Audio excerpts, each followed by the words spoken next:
a coup. It's a French word that means a punch or a blow, because it kind of means coming in and forcibly punching out a government from power. No elections, no process, just power being seized. Just someone being pushed out and someone being put in. Coups happen in so many different ways, but I want to show you how the coup has been used by the United States of America as a tool to get what they want on the world stage. So let me walk you through some of the major US-led coups over the years to show you that while it sometimes seems like we live in a world full of order and rules, the reality is that the most powerful countries will often get their way by whatever means necessary.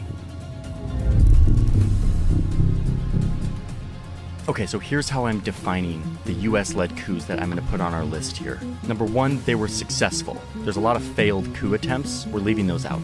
Number two, there must be at least one US government official involved in the coup.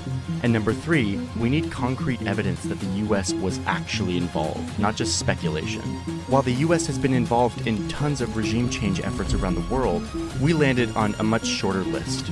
These are the coups that I think best exemplify how this tool has been used for international power over the years.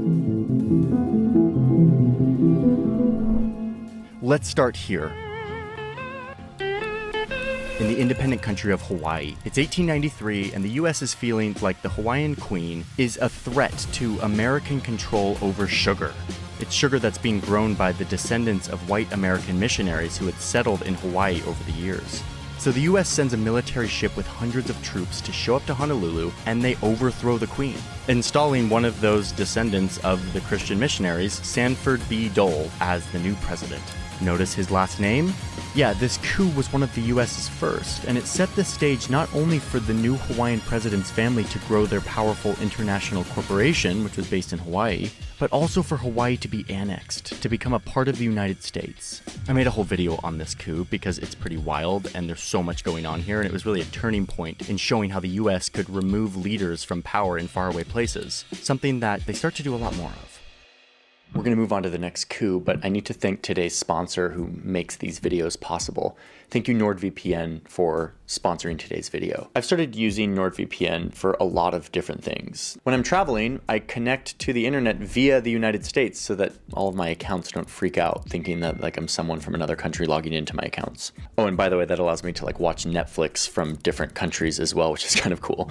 But it's more than that. It is a password manager. It is a malware blocker. It blocks annoying ads. It helps you encrypt files. It provides all these layers of extra security, which more and more is something that we all need. And the best part is you don't have to be a technical person to do this. It's one click away and you have all of this protection, or you can have it just connect automatically and you just have it running in the background. And not just for one computer. When you sign up for Nord, you can get up to 6 devices that are all protected by Nord's many different layers of security. And at the end of the day, you don't have to take my word for it. You can go try it out, and if it's not useful to you, you get all your money back for 30 days. So it's like a trial period. Oh, and NordVPN just turned 11 years old, and so if you click the link in my description, it is nordvpn.com/JohnnyHarris. For a limited time, you will get a free mystery gift. Not totally sure what it is, but who doesn't like a free mystery gift? Thank you, NordVPN, for sponsoring today's video. Let's get back into the map. I gotta get out of here because things are about to heat up. We got a lot more to cover on these coups. The next coup has to do with Spain. Well, actually more like Spain's colonies.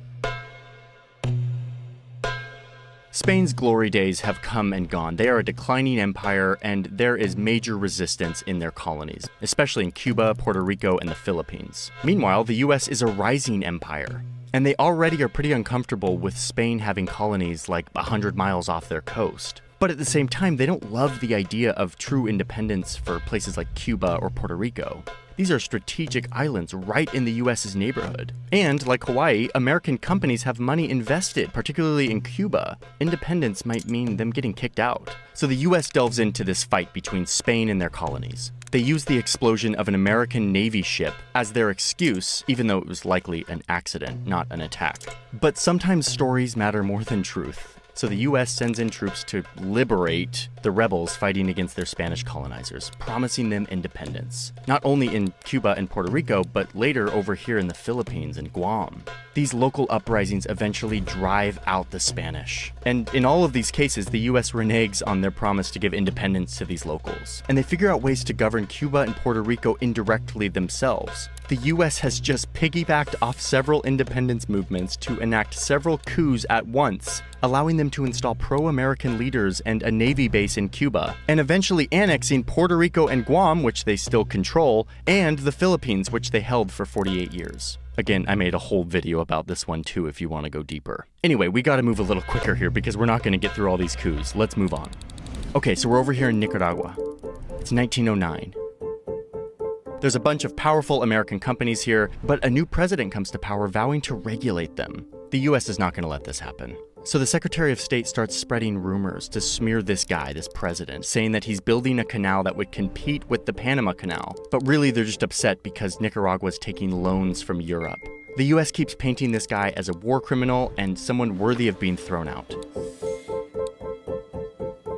So push comes to shove, and the US sends ships to both of Nicaragua's coasts. They assemble a bunch of Marines in Panama, basically just flexing on Nicaragua and telling the president to step down.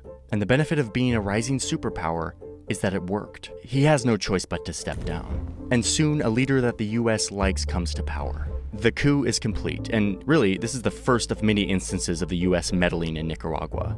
A few years later, the US is back in the region for another coup in next-door Honduras.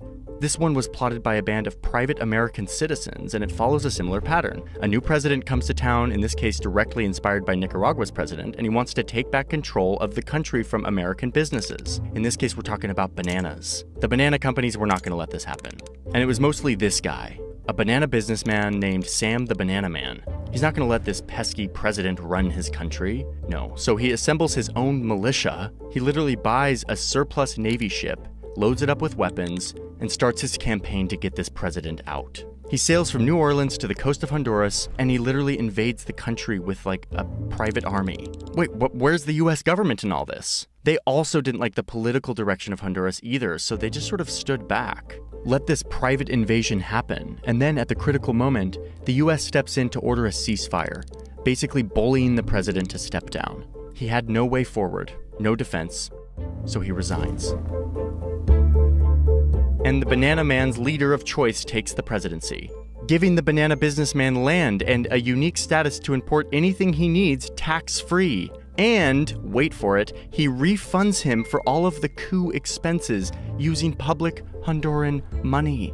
This Banana Man literally overthrew the government and made Honduras pay for it. Wow. Okay, so let's move forward to the 50s, where the coup becomes a more useful tool in the American toolkit. There's this new US agency dedicated to collecting and analyzing information from all over the world, meaning for spying.